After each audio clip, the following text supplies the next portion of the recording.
Samedi 22 juin 2019, merci à vous qui nous suivez au Mali et partout ailleurs.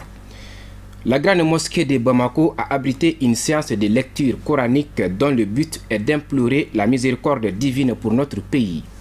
Initiée par le Haut Conseil islamique du Mali, cette lecture coranique s'est déroulée en présence du chef de l'État Ibrahim Boubacar Keïta ainsi que d'autres membres du gouvernement. C'était ce vendredi 21 juin dans la grande mosquée de Bamako.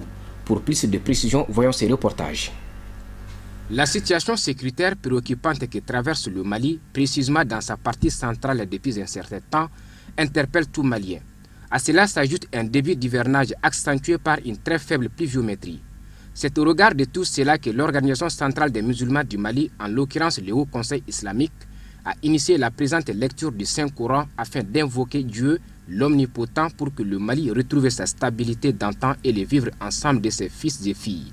Vous savez, nous sommes en début d'hivernage, donc nous avons prié pour un bon hivernage 2019. Le deuxième objectif, c'est pour aussi prier pour que la situation sécuritaire dans laquelle le pays est aujourd'hui, que nous trouvions une solution à ce problème très préoccupant, ce problème très important que le pays connaît. Alors, nous avons aussi lancé un appel à tous les musulmans, à tous les Maliens, pour que le samedi 29 juin, au stade du 26 mars, le matin, qu'on se retrouve pour ensemble prier pour le pays. Une prière pour le retour de la paix, et un retour définitif de la paix dans notre pays. Pour les plus hautes autorités du pays, ce regroupement des responsables religieux pour solliciter la grâce divine pour notre pays est un acte de patriotisme et de sagesse. Au nom du président de la République, merci à la Ouma, merci à la communauté croyante musulmane du Mali pour sa prise de conscience dans ce qui lui revient comme rôle à chaque fois que ce pays est sous menace de quelque activité qu'il soit qui puisse porter atteinte à la dignité humaine, à l'intégrité territoriale, à l'unité nationale, à l'entente inter- et intra-religieuse. Cela est très important. Le président du Haut Conseil islamique, Chérif Ousmane Madan Haïdara, a exhorté tous les Maliens, musulmans et chrétiens à l'entraide mutuelle avant d'inviter le président de la République à redoubler d'efforts pour plus de justice dans la gestion des différends qui opposent les citoyens. Des bénédictions ont mis fin à la séance. Tenu ce samedi 22 juin 2019 de l'Assemblée générale de l'Union des jeunes musulmans du Mali, IJMA, c'était à la maison des aînés de Bamako. Cette rencontre qui avait pour but d'échanger sur la crise qui traverse notre pays a regroupé quelques centaines de participants venus du district de Bamako comme de l'intérieur du pays. Reportage Amadou Diallo, Ibrahim Koulibaly. C'est par les notes du Saint-Coran et l'exécution de l'hymne national du Mali que s'ouvrent les travaux de cette Assemblée générale initiée par l'Union des jeunes musulmans du Mali, IJMA. Cette initiative fait suite à la volonté du Haut Conseil islamique du Mali et les autorités nationales de mettre ensemble tous les Maliens où qu'ils se trouvent pour trouver une issue favorable à la crise que traverse notre pays. Tantôt il parle de guerre ethnique entre les cadeaux et les piles, on a montré que ça c'est faux. On a attaqué une village maintenant, une village chrétienne, au nom de la religion. Bon, alors qu'au Mali, on est ensemble. On a vu aujourd'hui, avec la jeunesse catholique et la jeunesse protestante, nous on est ensemble. On a même créé coalition des jeunes leaders religieux au Mali. Les délégués venus de Mopti, Massina et Nyono, zones affectées par la crise, ont apporté des témoignages poignants sur la dégradation de la situation sécuritaire. Ils ont soutenu par la même occasion que cette crise n'est pas un conflit communautaire entre Peul et Dogon. Par ailleurs, ils ont invité les populations à éviter l'amalgame face à certaines informations de nature à créer la confusion au sein des communautés. À Mopti est sur l'embargo parce que là où nous sommes, à partir de 18h, on ne peut pas rentrer à Mopti jusqu'à 6h du matin. Donc Mopti a ses problèmes. On demande aux autorités de la région de Mopti d'enlever cet embargo qui empêche les gens d'aller faire leur marché au petit marché à côté des cercles. Notre pays aujourd'hui traverse une crise vraiment sans arrière, on peut le dire. Autrefois, on attendait des guerres, des bruits de guerre dans d'autres pays. Mais aujourd'hui, c'est sous nos pieds maintenant. C'est dans nos familles. Donc, et les gens sont en train de faire l'amalgame. Maintenant, on est en train de déplacer ce conflit en un conflit interreligieux, en un conflit interethnique. Non, nous ne sommes pas deux pays, le Mali est un. Nous sommes une famille. Certains participants ont pointé du doigt la mauvaise gouvernance qui serait à l'origine de la crise. Ils ont dénoncé par la même occasion la présence des forces étrangères sur notre territoire avant d'appeler nos dirigeants quant à leurs responsabilités. Le président des jeunes musulmans du Mali, Ijma, a rassuré les participants que les recommandations issues de cette assemblée générale seront remontées au niveau des plus hautes autorités du pays. Au niveau de l'Ijma, nous on va même rencontrer l'aménagement et Barkhane. Ils sont là pour nous protéger, ils sont là pour nous aider. Ils doivent même perdre des vies ici. Il faut reconnaître ça. Mais la population du Mali n'est pas satisfaite totalement par leur mission au Mali. Donc on sait que Barkhane ont déployé des moyens pour nous soutenir. Dieu merci. Merci pour eux, merci pour Barkhane, merci pour l'Union européenne, merci pour tout le monde qui sont là pour soutenir le Mali. C'est l'intervention cérébrale qui a sauvé le Mali, qui a libéré Kona, qui a libéré beaucoup du nord du Mali, sauf Kidal. Donc mais maintenant, ce n'est plus le nord, c'est le centre aujourd'hui. C'est le centre. Alors que tous les mondes sont là. MINUSMA est là, Barkhane est là, G5 Sahel est là, même Mali est occupé, les centres. Maintenant, c'est Bamako qui est menacé. Donc quel est leur rôle? Donc il fait échec avec eux. Peut-être eux aussi, ils ont des explications à donner. Ce n'est pas pour chasser MINUSMA, chasser Barkhane. Nous, on n'a pas de ces mots. Mais on veut un dialogue entre les Maliens et entre nos partenaires pour trouver ensemble une solution. Parce que les Maliens ne sont pas contents aujourd'hui de leur mission. Parce qu'on ne sait même pas la limite de leur mission. Notons que cette Assemblée générale de l'Union des jeunes musulmans du Mali, UJMA, a regroupé les représentants de la société civile, des églises protestantes et catholiques, de l'Union nationale des femmes musulmanes du Mali, INAFEM, des femmes de Caen et des délégués venus de la région de Mopti, Nyono et Massina. Le lancement officiel des travaux de surcreusement de certains marigots et collecteurs naturels dans le district de Bamako a eu lieu ce samedi 22 juin au pont tordu de Niamakoro en commune 6 du district de Bamako. L'objectif est de prévenir les risques d'inondation et les catastrophes afin d'améliorer le cadre de vie des riverains. C'est le ministre de l'administration territoriale et de la décentralisation qui a donné le ton pour le lancement officiel des travaux. C'est un reportage de Kafne Batil et Draman Mali. Ces travaux font suite à la réunion extraordinaire du Conseil du district de Bamako, au cours de laquelle une commission chargée de la prévention des risques et catastrophes a été créée dans le district de Bamako afin de réduire les inondations en perspective dans le district. Un programme a été élaboré par les maires des 6 communes et celui du district de Bamako et soumis au gouvernement. C'est aussi l'occasion pour moi d'adresser ma reconnaissance à son Excellence M. Ibrahim Boubacar Keïta, président de la République, chef de l'État du Mali. D'abord, pour son implication personnelle dans la gestion de cette catastrophe. Ensuite, pour les instructions pertinentes données en vue de débarrasser les marigots des constructions illicites qui obstruent le passage des eaux de ruissellement. Pour réduire les risques d'inondation, en perspective dans la ville de Bamako, des actions sont engagées, notamment le curage des caniveaux, collecteurs et traversées sous-chaussées pour un coût total de 2 milliards 791 962 647 francs CFA. Le surcreusement de certains marigots et collecteurs dans le district de Bamako s'élève à la somme de 1 milliard 493 653 604 francs CFA. Les enjeux de l'environnement et de l'assainissement nécessitent une bonne planification des actions.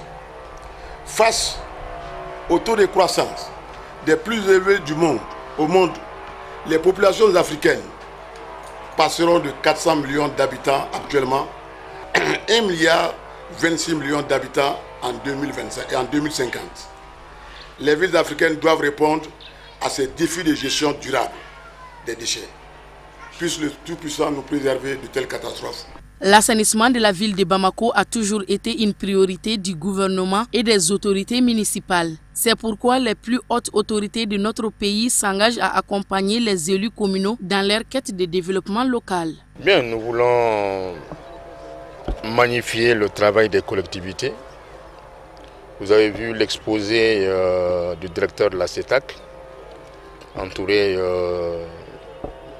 du maire du district Bamako, représenté ici par son deuxième adjoint, des maires de la commune 5 et de la commune 6. Ils sont sur cet exercice-là depuis plus de 5 ans, à travers un grand programme qui s'appelle le PADUB, et qui vaut à peu près 10 milliards. Le gouvernement vient, après les catastrophes du mois de mai dernier, s'engager à les accompagner dans leur activité. Et ce matin, je suis là pour illustrer cela. Dire que l'accompagnement du gouvernement ne fera pas défaut aux collectivités, mais qui sont en première ligne et déjà elles s'acquittent de cela. Regardez derrière vous ces maisons qui sont construites dans le lit, pas majeur, mais pour les techniciens, dans le lit mineur de ces rivières-là, dans cette confluence-là. Et c'est ce qui bloque l'eau, c'est ce qui fait que l'eau remonte et rentre dans les concessions. Donc, les maires vont veiller à ce que cela ne soit plus. Une minute de silence a été observée à la mémoire des victimes de l'inondation survenue dans les pays le 16 mai dernier suite à des pluies torrentielles. Pour le lancement des travaux, le premier coup de pelle a été effectué par le ministre en charge de l'administration territoriale et de la décentralisation. Le consortium Dania Al Umra, en partenariat avec Turkish Airlines, a organisé une conférence de presse ce samedi 22 juin à l'hôtel de l'Amitié de Bamako. L'objectif était d'informer l'opinion publique de leur partenariat et d'apporter toutes les informations nécessaires sur les 3 structures ainsi que l'organisation du Hajj 2019. Marietou Diallo, Ablaye Sougodogo et Nouhoum Kone pour le reportage. Turkish Airlines, réputée compagnie aérienne la plus expérimentée au Mali et dans le monde, pour permettre donc aux musulmans maliens de réaliser le 5e pilier sur les lieux saints de l'islam, Turkish Airlines a décidé de faire chemin avec le consortium Dania Al Umra.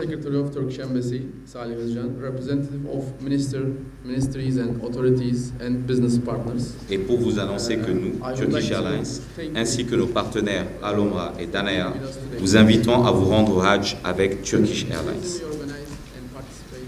Lorsque vous posez la question « Pourquoi Turkish Airlines ?», c'est parce que nous sommes la compagnie aérienne la plus expérimentée du marché au Mali et aussi dans le monde entier.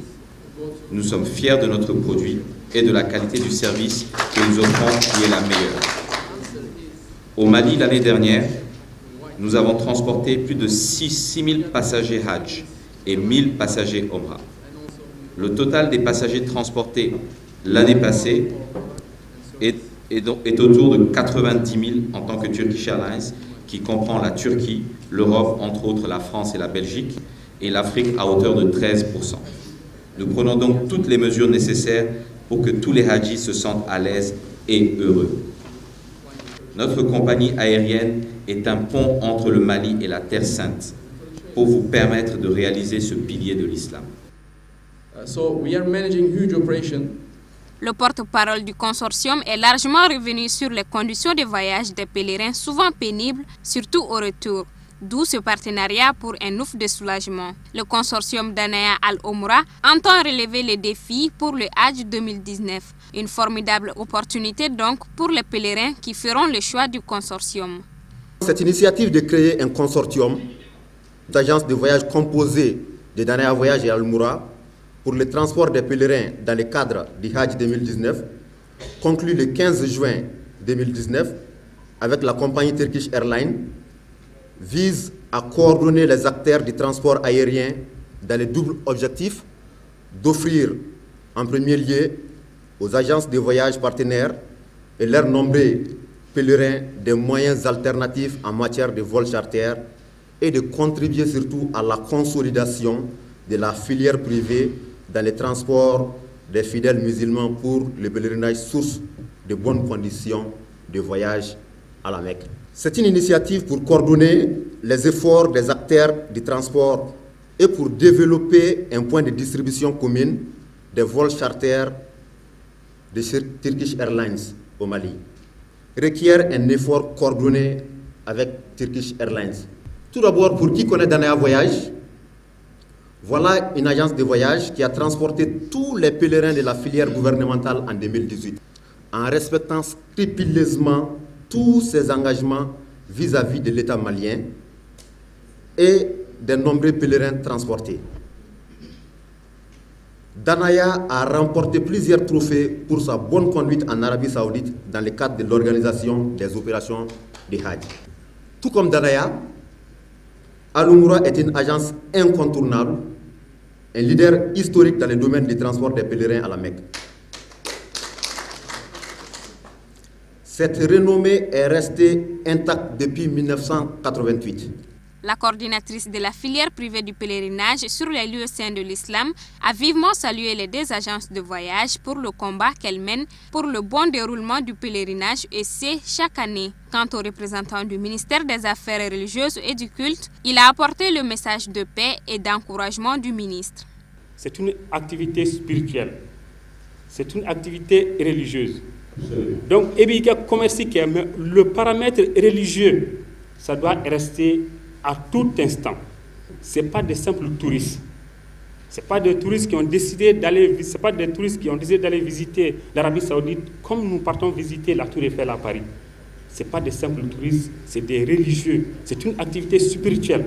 Le consortium Danaya Al Umra fixe son départ de Bamako-Médine du 16 au 30 juillet 2019 et le retour de Djeddah-Bamako en vol direct du 17 au 27 août 2019 à un prix compétitif. La cérémonie a pris fin par les sages mots de l'imam Madoukoné sur la solidarité entre les agences de voyage et des bénédictions. Seule l'union fait la force.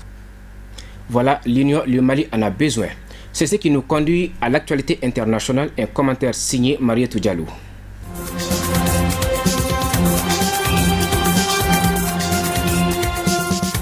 Les Mauritaniens ont commencé à voter samedi pour élire leur président qui devra non seulement préserver la stabilité chèrement conquise par ce vaste pays du Sahel, mais aussi en améliorer la situation économique et le bilan en matière de droits humains. Mais les 5 adversaires du candidat au pouvoir, l'ex-général Mohamed Ould Cheikh Mohamed Ahmed, dit Ould Ghazouani, dénoncent une tentative de perpétuation du régime de Mohamed Ould Abdelaziz et des risques de fraude.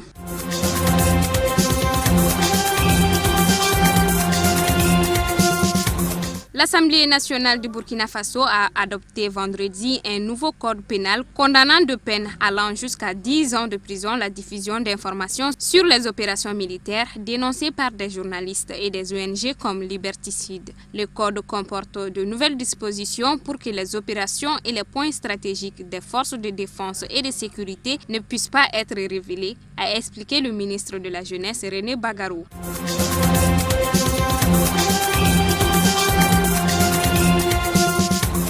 Au Bénin, les forces de l'ordre qui encerclaient à Cotonou la résidence de l'ancien président Thomas Yahi Boni ont levé le camp ce samedi 22 juin. Un geste de décrispation intervenu suite à une rencontre entre le président Patrice Talon et des notables de la ville de Tuarou, ville dont est originaire l'ancien chef de l'État.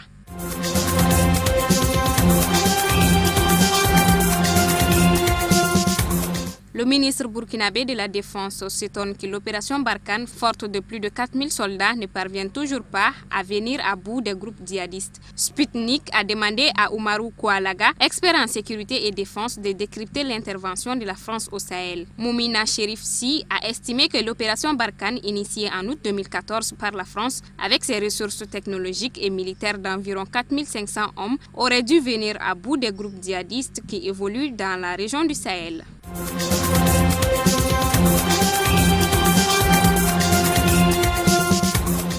Jean Carroll, éditorialiste de la version américaine du magazine Elle, dit avoir été embrassé de force puis violé par Donald Trump en 1995.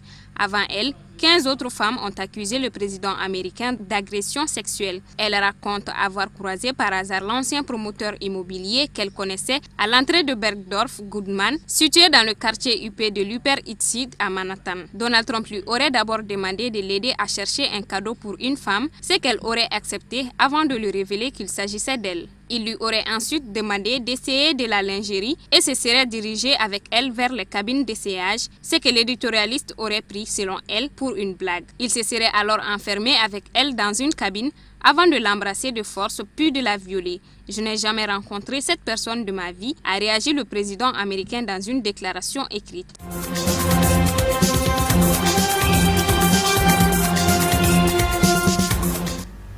de l'actualité sportive dans ce journal.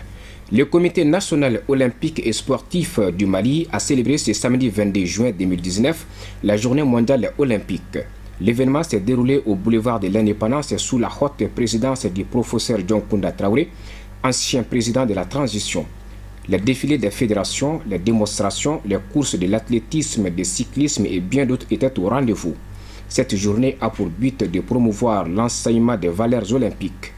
Les comités nationaux olympiques proposent des activités sportives, culturelles et éducatives à l'occasion de cette célébration. J'adore cette journée, c'est une journée festive et conviviale par le sport et le sport doit être au service de la jeunesse, du développement et de la cohésion sociale et ce matin c'est un bel exemple de solidarité et d'amitié par le sport. Ça me fait plaisir de partager un moment sportif avec les Maliens, avec la jeunesse. Le sport c'est l'amitié, le partage avant tout et aujourd'hui c'est ce que j'ai expérimenté, c'est ce que j'ai partagé avec eux. Vraiment, j'ai un sentiment de satisfaction. Vous savez que c'est une tradition maintenant au niveau du comité olympique d'organiser cette journée olympique. Et cette année, toutes les fédérations ont répondu à l'appel. Et il y a eu de très belles compétitions. Et le message qu'on voulait faire passer, c'est-à-dire bouger, communier, qu'il y ait la paix des âmes, la paix dans le cœur de tout le monde, vraiment ça a été... c'est ce qu'on a recherché, c'est ce que les gens ont répondu et nous sommes vraiment très satisfaits de cela. Et nous remercions tous les participants, toutes les fédérations, les journalistes, les supporters, tous ceux qui ont contribué pour la réussite de cette matinée-là. Depuis la création par le rénovateur Pierre de Coubertin en 1894, c'était un 23 juin, mais nous on l'a célébré ce 22 juin. Donc c'est pas grave, c'est dans la semaine. Donc c'est une tradition au niveau de l'Olympisque de célébrer cette journée-là, du 23 juin. Tout ce qu'on a appelé, tout le monde a répondu à l'appel. Et on a eu des belles compétitions, notamment au niveau de l'handisport, au niveau de l'athlétisme et au niveau aussi du cyclisme. Donc je remercie tout le monde pour cette belle participation de tout le monde à cette journée de l'Olympisme, qui est une journée aussi de la paix. Et aujourd'hui, avec la situation de notre pays, nous avons besoin vraiment de tels événements qui commémorent la paix dans le cœur des uns, de la population et des jeunes. Voilà, le sport, c'est aussi un facteur de promotion pour la paix. Voilà, c'est ce qui met fin à cette information que nous vous remercions d'avoir suivi. Bonne suite des programmes sur Sirfla Télévision. Bonsoir.